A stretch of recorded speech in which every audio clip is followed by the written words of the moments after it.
afternoon or good evening, everyone. My name is LaShonda Richardson. I'm the site director for the Greensboro site in Greensboro, Alabama. And welcome to this information session. Hopefully, you guys will get lots of information and have questions answered. Hey everybody. Hey. My name is Brooke and I am from Dallas, Texas. I went to school at Rice University and I am a Greensboro Fellow this year.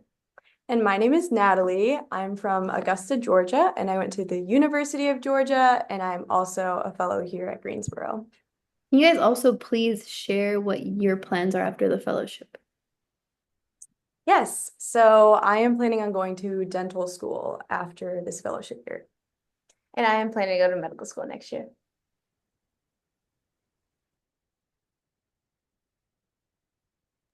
Jennifer?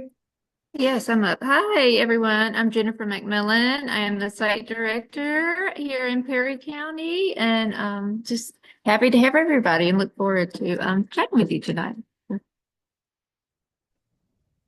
Hello, my name is Manvi and I'm a Perry County Fellow. I'm from San Jose, California, and I went to Rice University, and I'm planning on going to medical school next year as well.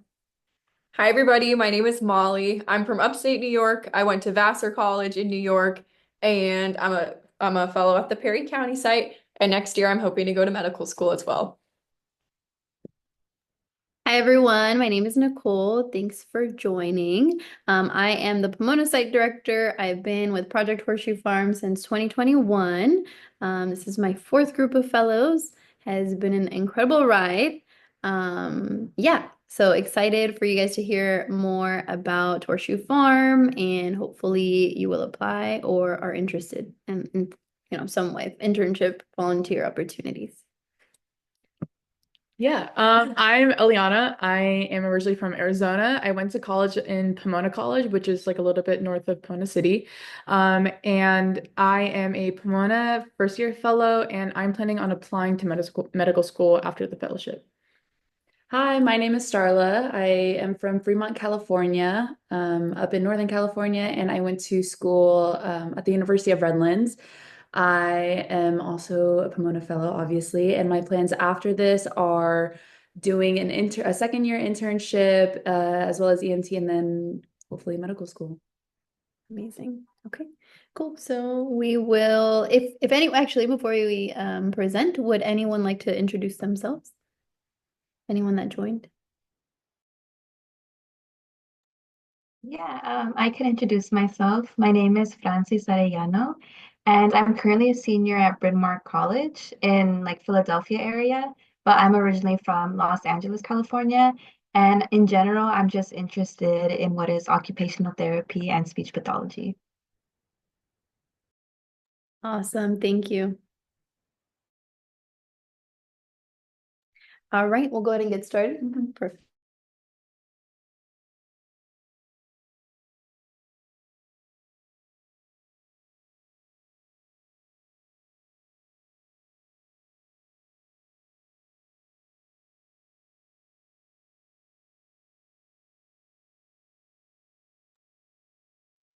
Okay, so welcome everyone. We're so excited that you guys are here, and really excited also just to share a little bit about Project Horseshoe Farm and everything that we do. So before we get into it, we're going to go over our overview and mission. So we have a three-part mission. The first is building on the strengths of our communities. Community is obviously a really big part of any place that you live, the interactions that you have with people around you. And our role here in the communities that we serve is to build on the strengths of the communities and find places where people need extra support. And so the way we do that is improving the health and quality of life of our vulnerable neighbors. So whether that's elderly, children, people who have any chronic or mental illnesses, we just try and support whoever is in need and reaches out. And then lastly is preparing citizen servant leaders for tomorrow's communities. That's kind of where we fit in and all the lessons that we get to learn throughout our fellowship year and take on with us in whatever professions we decide to choose in the future. So yeah, we're gonna go quickly and go over each site, which will all be option to you guys as you're applying. The first site that we have is the Greensboro site, and Natalie will tell you guys a little bit about that. Yeah, so Greensboro is where Project Horseshoe Farm was originally started back in 2007 by Dr. John Dorsey, who is a psychiatrist here in the area and our executive director of the program. Greensboro is a small town located in the Black Belt region of the state of Alabama with a population of around 2,500. So it's very small, but the people within the community are very close and tight knit with each other. If you don't already know, Greensboro is located around 45 minutes away from Tuscaloosa, which is where the University of Alabama is. So even though it's like kind of tucked away in the rural area, it's close to a pretty major city in the state. And just some fun things about Greensboro. It's famous for catfish.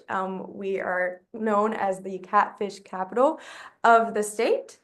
And interestingly enough, there's many organizations and individuals within the community that are very integrated into creating such a rich community here, and we get to partner with many of those people and get to know them on a very close level. For example, Auburn University in the state of Alabama has a Rural Studios architecture program, which is based in New Bern, which is 10 minutes away from Greensboro. And so we get to interact with those university students pretty regularly. And there's also Teach for America students working in the local public schools in the area. So even though it's a small community, you know, we're really getting to know so many people of our age, of all ages, and we really love it here. So it's a great place to be. All right. And the second site that was founded is Perry County. We were founded in 2018, and Perry County is located about 20 minutes from Greensboro, about 30 minutes from Selma. And Perry County is the home of a really cool array of really significant civil rights history. It's been a hub for higher education, and it's also the birthplace and home of Coretta Scott King, which is Dr. Martin Luther King's wife. And Perry County, I think, is really cool because this site actually serves two towns. So we are located in Marion, that's where our home base is. And then we also have the incredible opportunity to serve Uniontown, which is about 18 miles away from Marion, just a quick ride down the road. And Marion, some of the higher education institutions that have been founded in Marion itself is Marion Military Institute. You can see some of the cadets marching in front of the Perry County Courthouse in the picture. And then we also have Samford University was founded here, Judson College, as well as Alabama State University. So all of these colleges and universities contribute to the name of the college city, which is our nickname. And this area of Perry County, we're located in the Appalachian foothills, and we're also the home of the Cahaba River. We have a really cool park called Perry Lakes Park, and I think that's one of my favorite places to go for a quick swim in the Cahaba. So yeah, that's where we call home. Mombi and I, we absolutely love it. Very special place.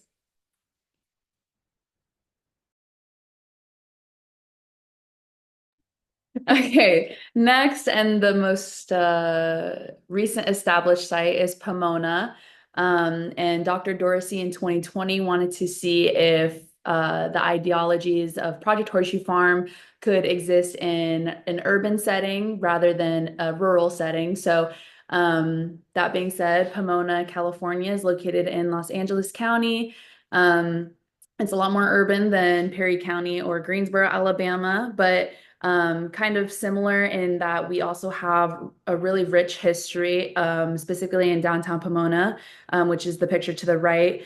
And we are here also, like the other sites, to increase quality of life for vulnerable, isolated individuals. And yeah, so far it's been a really good experience. Yeah, there's already established organizations that we work with, and yeah.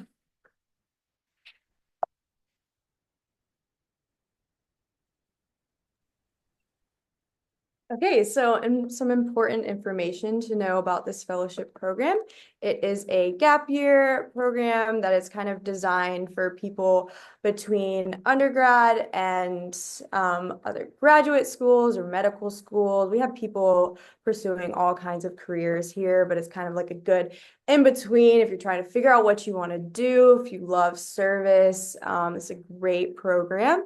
It is a 13th month-long program, so a little bit over a year.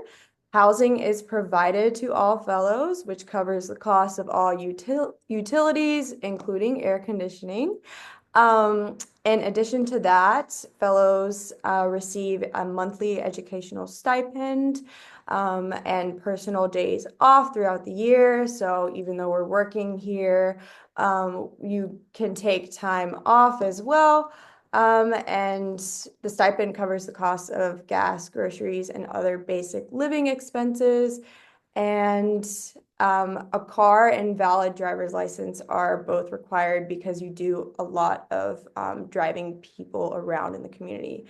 And a breakdown of those stipends in the Alabama sites, we receive a stipend of $880 a month, and the Pomona site receives a 1,115 stipend.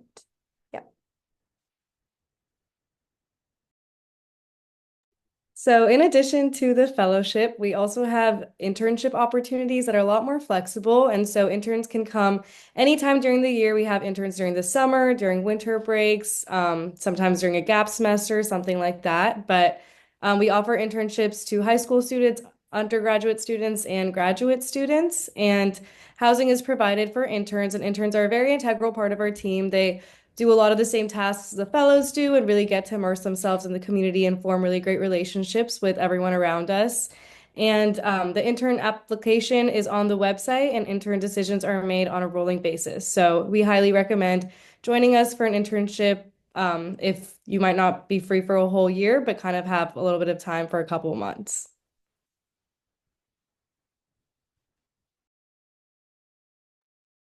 Yeah, so we can also talk about more the values and the kind of structure that we based our programming off of.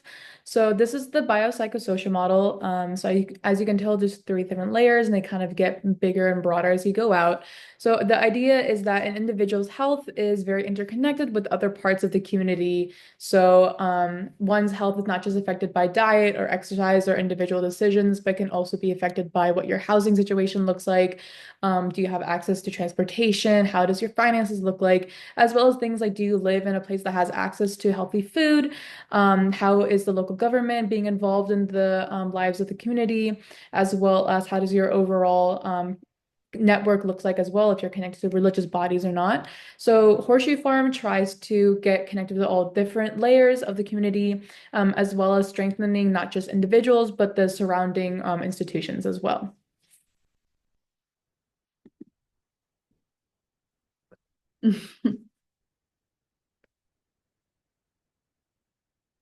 Okay. Great. So now we're going to talk about our three levels of community engagement.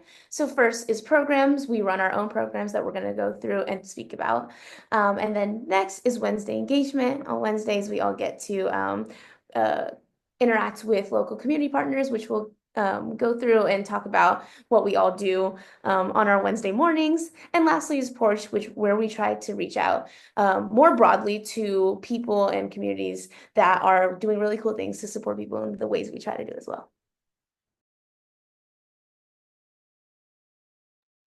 And also in the next few slides, we're going to go over all of our different programs. And these programs include health partners, our youth programs, housing and nursing homes, and then also our community center programs. So one thing that's really cool is that there's a lot of similarities between the sites of how each of these programs are structured and function, but there's also some really cool differences as well. So be sure to listen up on the next couple slides. Yeah, so very first thing we're going to talk about is our Health Partners program. And I'm going to talk about Pomona specifically. Here, and in the Alabama sites, we act as a kind, caring, consistent neighbor. That's kind of our MO. So anything that a neighbor would do is something that we could do as well. We're not certified or licensed in any way, shape, or form. But things that we do, we help our health partners navigate the healthcare and social services system. So whether it's taking them to doctor's appointments and helping them through that, making sure that they follow through on what the doctors recommend, or help them with Section 8 vouchers, which is helping them get some kind of financial assistance for their housing. Um, Whether it's renewing DMV license, anything like that, we can help with filling out applications, things like that. I mentioned transportation. If they need to go to a grocery store or pick something up, a prescription, we can help with that. We also provide social and emotional support because our health partners not only have health issues, but some of them have mental health issues. So we kind of lend them a listening ear and help them talk through things. We also help with budgeting. Again, we're not licensed or can offer any kind of uh, recommendations from that point of view, but we can help them budget or help them through anything that they want or need. And then individualized health goals. Some of us go walking with our health partners or help them around the house. Some of them are not as mobile anymore as they used to be. So we kind of help them with various amount of things. And there was something else that I wanted to say. Oh, each fellow is assigned 10 health partners. And as we onboard more health partners, that load of health partners is distributed amongst the fellows.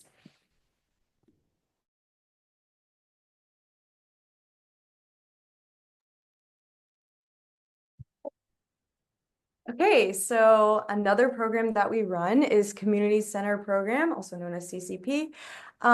This is a program that is intended to really help combat the isolation and lack of purpose that many individuals in our communities often face, because many of them are very isolated and often do not leave their homes. And CCP is kind of like a way for them to have a consistent daily purpose and structure to their days.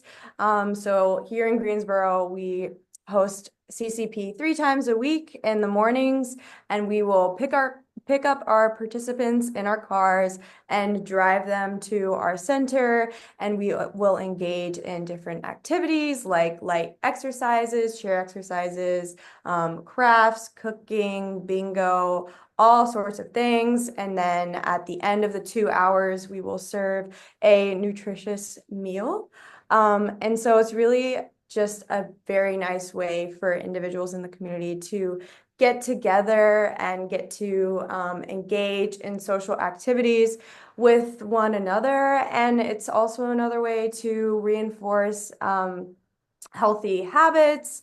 And all in all of these things are helping people avoid unnecessary hospital stays and provides a place for members in the community to, again, come together and support one another. So it's one of our really, really fun programs, and I always enjoy running it. So the fellows are assigned to a different day of the week where we get to run and manage CCP on our own.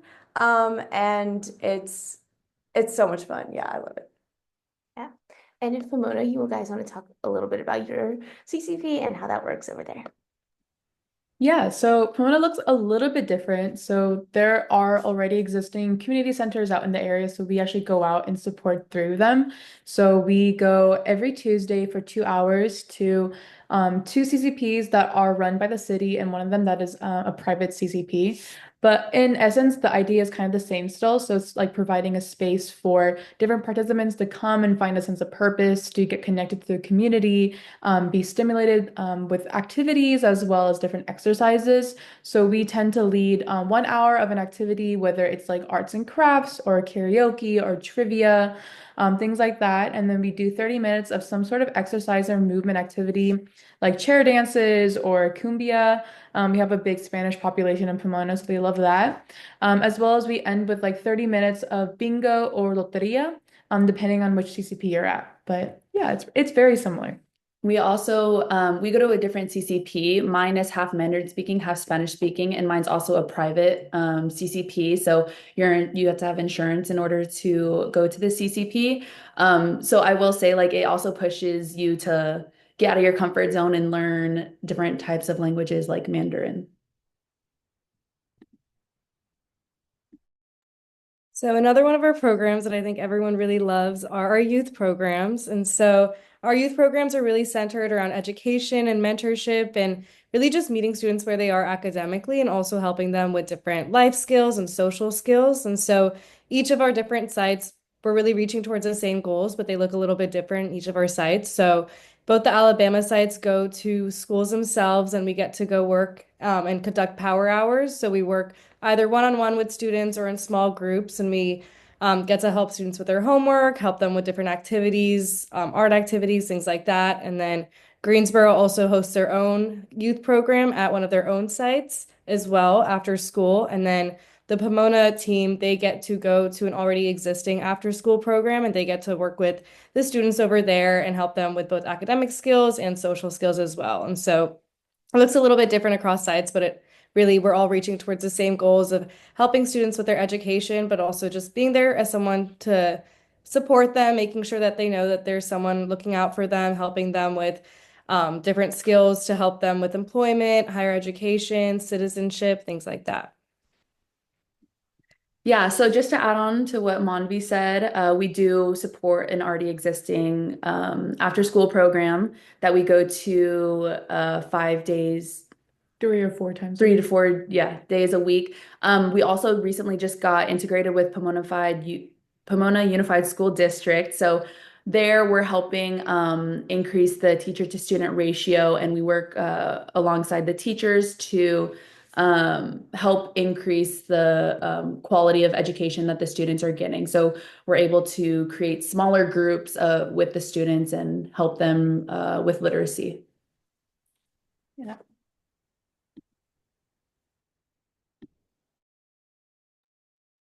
Okay, so next, one of the main things that we try to focus on is supporting housing institutions within the communities that we serve.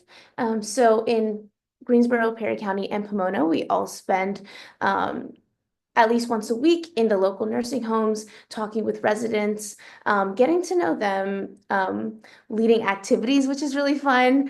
Seeing a lot of the people that we interact with at the nursing home really come to life as we come in and play games like name that tune, bingo, or do some fun arts and crafts.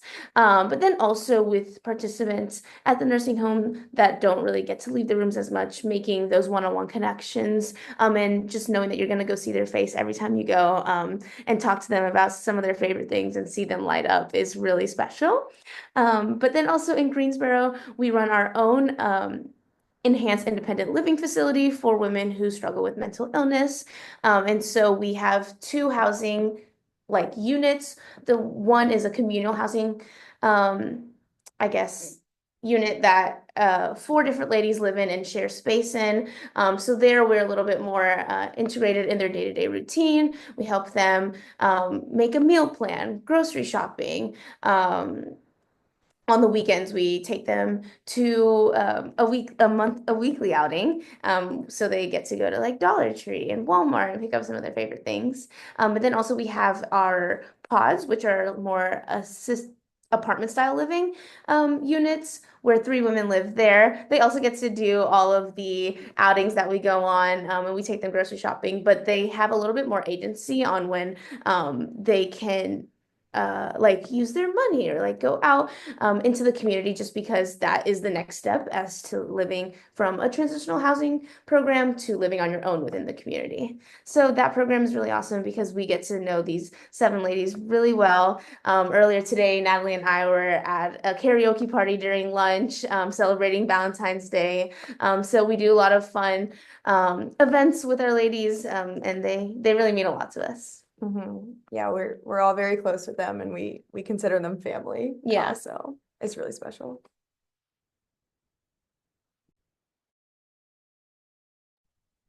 Okay, also we're going to talk a little bit about Wednesday engagement, and then all of us are going to go around and talk about what we do on our Wednesday mornings. Natalie, if you want to talk a little bit about Yeah, sure. So every Wednesday, each fellow gets to spend their mornings from 8 to 12 working with or engaging with some of local community partners. And this assignment is different from fellow to fellow. But for some examples of what those engagement sites are like, this includes working with local farms, contractors, chefs, lawyers in the community, Head Start. Me and Brooke both go and work on a farm, the Rural Studios farm, in the early morning from 6 to 8. So it's an early start, but we get to harvest on Wednesdays, so we're learning a lot about agriculture and gardening and all those things. So it's very much a learning experience and really builds partnerships between our organization and other organizations in the community. And then we get to work with a local chef named Sarah Cole in the kitchen, cooking for students at Rural Studios. So that is our Wednesday engagement site. If the other fellows would like to talk about yours as well. Yeah, so my Wednesday engagement site is the Perry County Library, and so it's absolutely wonderful. The library is a very big part of the Marion community. It's for a lot of people, it's one of the only places where they have reliable Wi-Fi, so a lot of people will come in and I'll help them with applying to jobs or working on their resume or kind of just searching the internet and getting familiar with technology. We also have a group of preschoolers from Head Start come in every Wednesday, and we get to read to them and play videos and do dances with them. And it's a lot of fun. And a lot of people from the community kind of just come in to spend some time with their kids. So it's a really great way to engage with the community. And I really get to meet so many new people every single Wednesday that I work there. And the librarians are just a very big part of the community. And they're always teaching me different things about Perry County and Marion. And it's a really great way for me to start my Wednesday mornings. And I absolutely love it.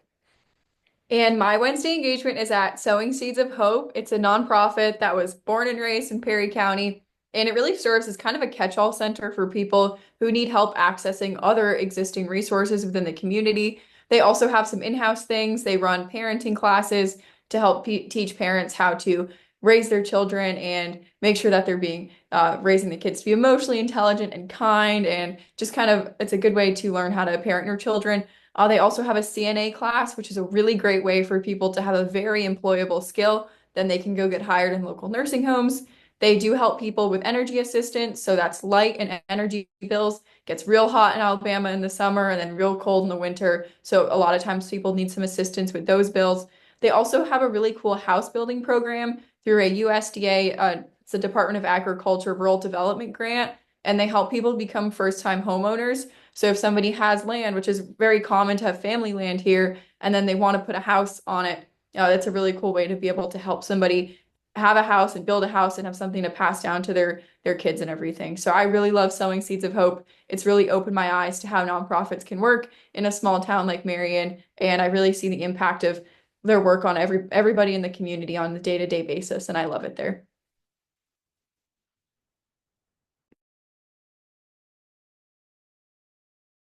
Sorry, y'all, I'm not really good at this. So my Wednesday engagement site is at a transitional living facility called Hope for Home. It's run by another nonprofit called Volunteers of America, or VOA. So you can see it pictured in the middle here with last year's fellows. But what we do is that we come in every Wednesday morning and we run a clothing shed. So me and another fellow are there giving out 4 pieces of clothing to participants each week. And that ranges from like casual wear, like sweatpants, shorts, t-shirts, to more business casual wear in case they have like a job interview coming up or an apartment interview coming up. So we have suit jackets and trousers, blouses, things like that. And it's really not just also about giving clothing to the people who live there, but also about like establishing a consistent presence there. So making sure like the people there know that we're there not just for clothes, but also for emotional support. We do see a lot of the same people every week, and sometimes people will come and just chat with us, even if they don't really want any clothes. So we've gotten pretty close to a lot of the people there. And we also have been able to see a lot of them kind of move out and move on and get housing of their own, which is always a really bittersweet moment because we're really excited for them to enter this new chapter of their life, but also we know that we will likely probably never see them again. But it's been really great being able to get to know another group of people and their life stories. Every Wednesday I go to a local farm located in Pomona with Caleb, who is also pictured there. And at the farm, the motto is give what you take what you need, give what you can. So nothing is expected, but anyone in the community is more than welcome to come and grab any veggies that we have. Caleb and I plant a lot of things. Recently, some of the things we planted include Brussels sprouts, broccoli, garlic, carrots, a bunch of lettuce, radishes, beets, and many more. We also have avocado trees. And we also have goats and chickens, so people can get fresh eggs from the farm as well. And the idea is to kind of erase the food insecurity that is present in Pomona. And so hence the motto, take what you need, give what you can. And we also see a lot of regulars that come by the farm. And so with the large amount of Spanish speaking people there are in Pomona, we're able to practice our Spanish. And then on top of the fresh produce that we also have a clothing shed that people donate their clothes, and anyone is more than welcome to come and grab any clothes that they need. And we also have a area where there are shelf stable foods from bagged and canned foods that people are more than welcome to grab as well.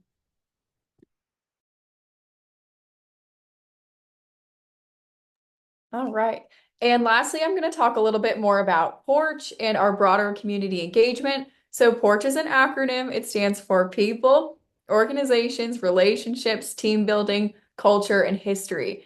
And Porch happens on Friday afternoons, and it's just a really, really cool way to engage with the community around us, both near and far. I think some of my favorite things that we've done are go to the Equal Justice Initiative in Montgomery. That has a really, really rich cultural history, and I think it gave really good context as to where we are in Alabama and what our community has gone through in the past. I also really enjoyed going to Gee's Bend. We met with some quilters there. They've been doing their thing for so long, and it's just really cool to hear from the people who have been through a lot of it. We also are able to engage community organizations, whether that's meeting with another nonprofit, a community leader, and having lunch with them. But overall, I think Porch is such a fun time in the week because all of the fellows come together, we spend all those hours together, and we're able just to learn so much from so many really cool people. Our communities are all so vibrant and they're doing so much for the people around them. And it's really, really nice that we're able to form those bonds with people.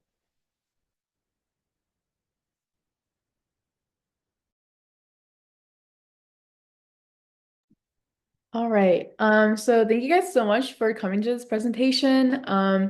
And so we do have one last fellowship application deadline. As you can see here, it'll be on March 2nd, at 11:59 p.m. CST. So make sure you keep that in mind. But again, like we mentioned before, internship applications are always on a rolling basis. So if you're ever interested, you can always reach out to our apply email, and also you can also visit our website for more information, as well as contact us if you want. But yeah, so if anyone has any questions, you can go ahead and ask us, and we'd be more than happy to answer. And if you like come up with a question later, you can go ahead and email us at another time as well.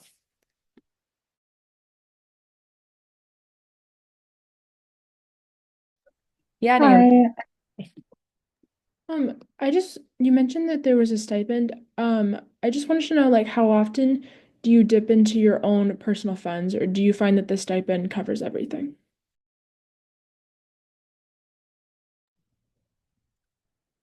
Honestly, living here in Alabama in this small town, I have found that the stipend has, for the most part, been able to cover most of my expenses. Those are primarily, for me personally, just groceries and gas. And the fact that we do not have to cover the cost of housing is huge. So I typically do have some money left over month by month. And I have been able to, kind of just like look at like my own finances and budget my money and be able to be fine with the stipend that we have. Yeah. I think also being where we are so far away from like a larger city, we really only spend money on the weekends when we are going to like fill up gas or fill up groceries. So that kind of helps with just like keeping our weekdays in check. And I was gonna mention something about the stipend, but I forgot. So if I remember it, I'll mute. Yeah, so just to add on to what they said, it does a good job of covering our gas and groceries and what it's meant for.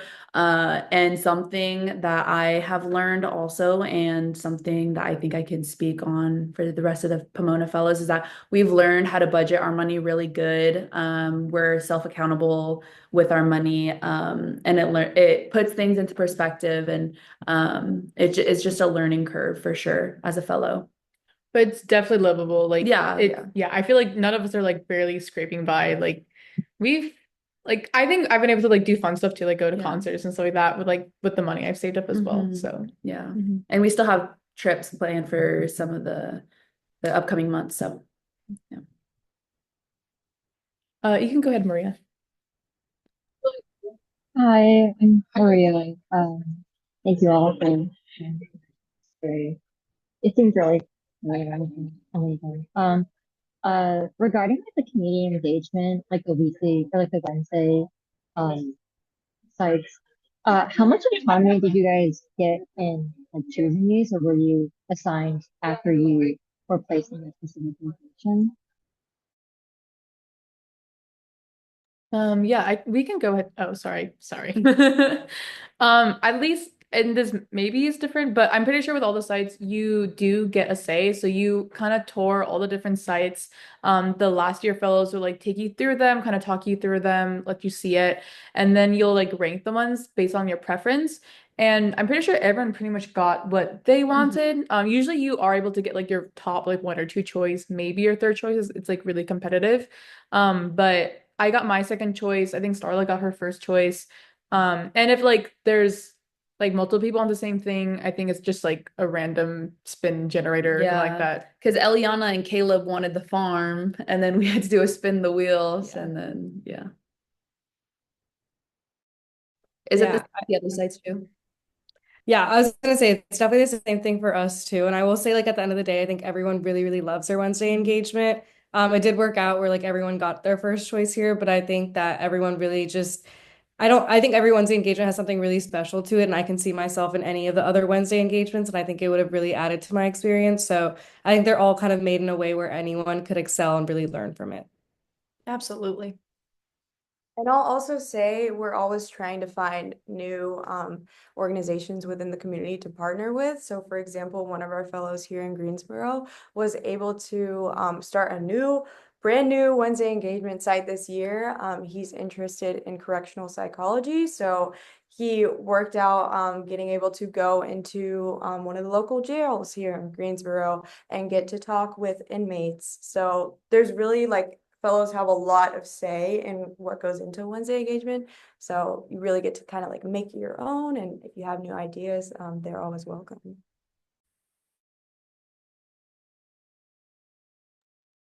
Hi, I have a question for everyone. I know a lot of you have expressed about applying to med school or dental school, and I know usually like a gap year, you're either studying for like your MCAT or different tests, or maybe you even have to fulfill observational hours for grad school. So I was wondering, how have you guys balance that, like focusing on your gap year and also making sure you're progressing on your applications or exams or any other requirements you need to prepare for grad school.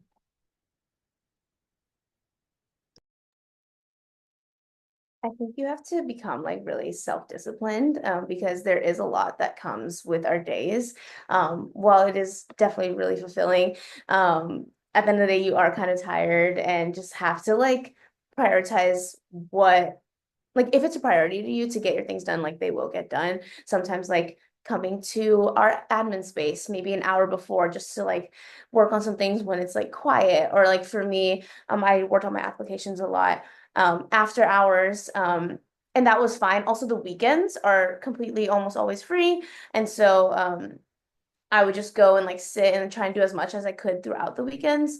And I feel like that worked out really well. There was a girl in our fellowship class who was studying for the MCAT, and she was also like, she was a, to be fair, she was a college athlete, so she's really like good about like managing her time, but like she taught us a lot about how to do that as well, and has been really good at like studying, and she took her exam and went well. She's also now studying to be an EMT and is always like making time for that. So if there's a will, there's a way. And we also all try and like support each other. And if you have things that you need to get done, I've found that like my co-fellows are always like willing to try and like take up some of the things I need to do for tomorrow. So if I needed to like spend time doing stuff for my own like professional goals.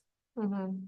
Yeah, so as much as this is like a fellowship year of like giving back to a community, you are going to be growing in so many ways on a personal level. So you're going to learn so much about, like Brooke was saying, time management and all of these things. And just to reiterate, this fellowship is not a job, so it's not your typical 9 to 5 where you clock in and then you clock out in the day and you're done. I mean, it's kind of a little bit different because we are so integrated into the community. There's always things going on, and it's our responsibility as fellows to be present for events and things that like don't necessarily run in between the 8:30 to 5 or 8 to 5:30 time. So there's a lot of self-growth that goes on for sure. But we have all managed it, and it's just so nice that we are so close with one another. Like, you do have a very strong support system here. So we we're able to get through it. If we can do it, you guys can do it as well. Yeah, just to add on to that, in Pomona site, and I know among all three sites, there are people at different stages for med school applications. We've had people interviewing the past few months. I'm currently studying for the MCAT. Eliana already took the MCAT, but is working on her application process and extracurricular activities. So yes, definitely self-discipline and a lot of compromise, I will say too. At the end of the day, it is what it is. And it's all towards, a goal of going into medicine. So I will say there's some compromise. It's not, this gap year experience is supposed to put you out of your comfort zone and push you in ways that something else does not push you. Again, it's not like a typical 9 to 5 job or a job in any way. I will say it's like a really big privilege to be a fellow and to experience the community events that we go to and to work to partner and collab with the people that we do collab and partner with. And yeah, that's what I'll say about that.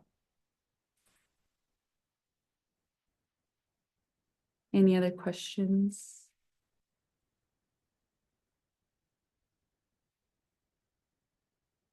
And feel free to like reach out again if like something pops up, like you thought of a question later. Yeah, I mean it's recorded, so you can like see the email again, but you can also find the email on the website as well. It's going to be uploaded on our YouTube channel. Yeah. So Project Horseshoe Farm. And if you guys aren't already, a selfless plug, Eliana, me, and Monvi are part of the social media team. So follow us on Instagram if you guys haven't already. We have really cool posts. TikTok. No, Reels. Yeah, so if there's no further questions, again, feel free to reach out to the apply@projecthsf.org email. Monvi and Molly, did you guys have something to add? No, I think I was getting ready to go over. Oh, was there another question? Yeah, sorry, I have one more question.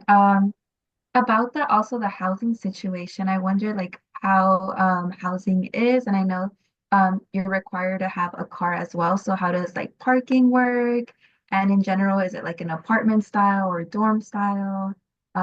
Shared kitchen? Like I would like to know a little bit more about that. Sorry, I keep cutting y'all off. I'll start with what the Pomona site housing looks like. It's a little bit different for each site. But For us, we are split between two houses. I think also Pomona is looking to expand the fellowship class, so we'll probably get a third house as well. We have the privilege of being able to have single rooms, so we're not sharing with anyone. It's not always guaranteed that people can have their own rooms themselves, but that's just kind of how it worked out this year. So four girls live in our house together, and then two girls, one guy live in the other house. Interns do share the room at the other house.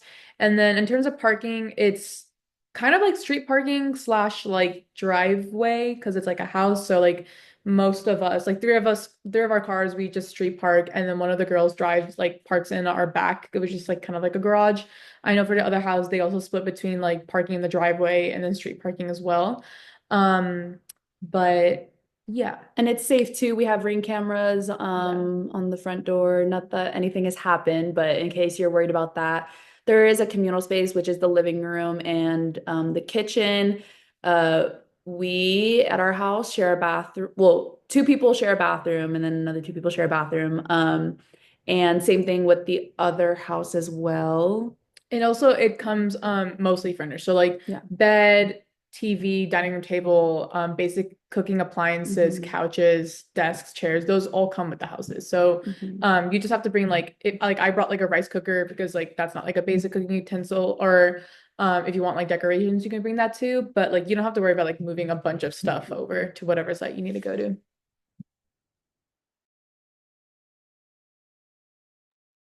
Yeah, and so as for Perry County, it is actually pretty similar. We have a house that Mombi and I live in along with our another girl in our fellow class. So it's a 4 bedroom, 2 bathroom house. We all share a kitchen, we share a living room and everything.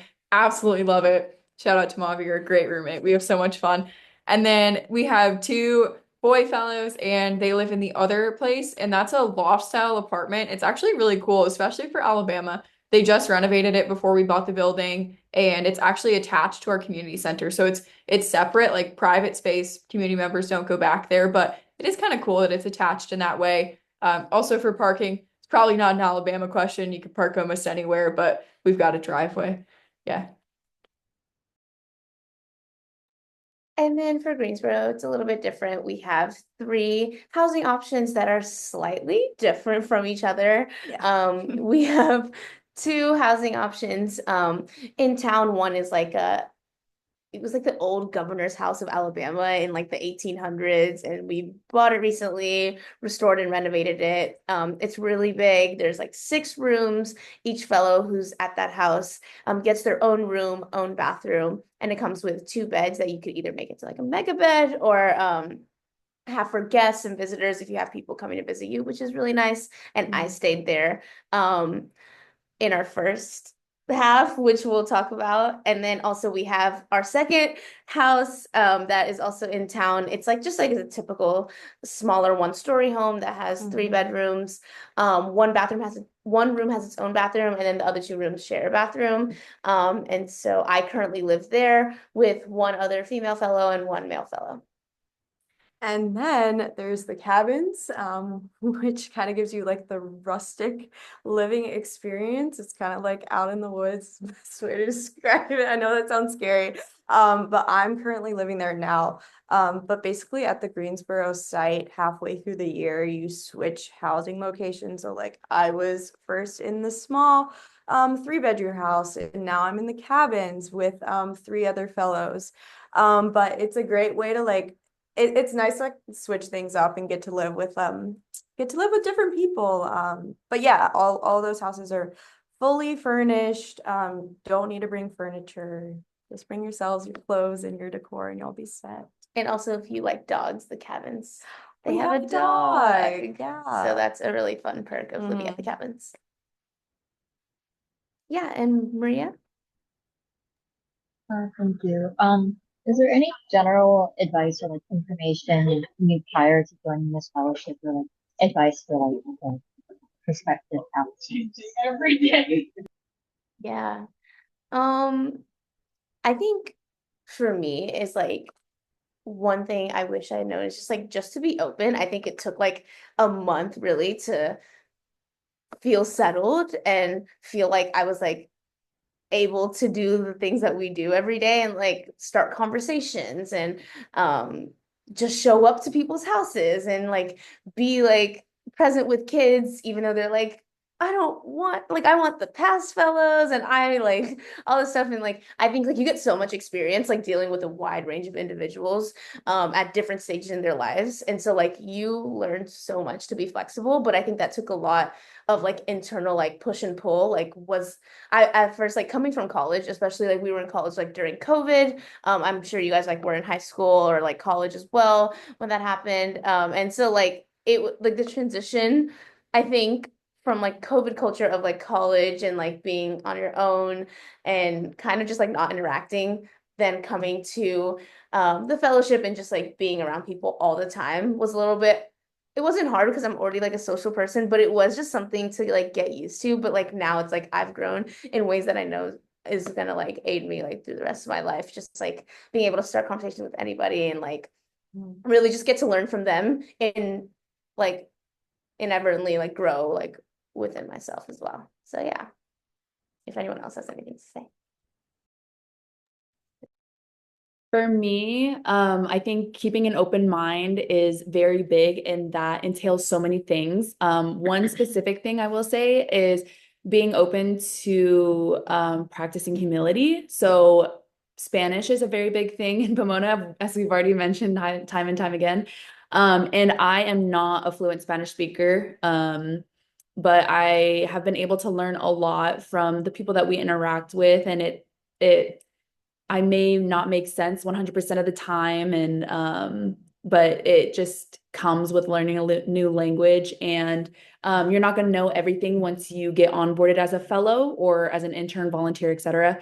And so being able to accept like, oh, I'm not perfect, and there's going to be times that I mess up, and just being able to reflect on those times and move forward and just learn and apply that later on is very big, I would say, in the fellowship as well. And that would be my advice. Yeah, and like adding on to that, definitely don't feel like you need to know like any specific skill or like thing because like Pomona specifically, we do deal a lot with like insurance, healthcare, social services thing, but like neither of us really had that in depth of knowledge of those systems until like we actually came in and got our hands dirty. So I think yeah, like openness, like willingness to learn, like put yourself out there. Don't feel like you have to know everything, but also like don't be afraid to like ask for help. Especially with like the Spanish thing, like as like if you're applying and like you rank Pomona as like one of your top choices, also don't feel intimidated if you don't know any Spanish because I know zero Spanish. And the community center that I am at has like 90% Spanish speaking only participants. And so I've like learned like the language a little bit, yes, but also like how to make connections with the people despite having no shared language. And that was like a really important skill for me as well. So yeah, openness, humility, yeah. Any other questions?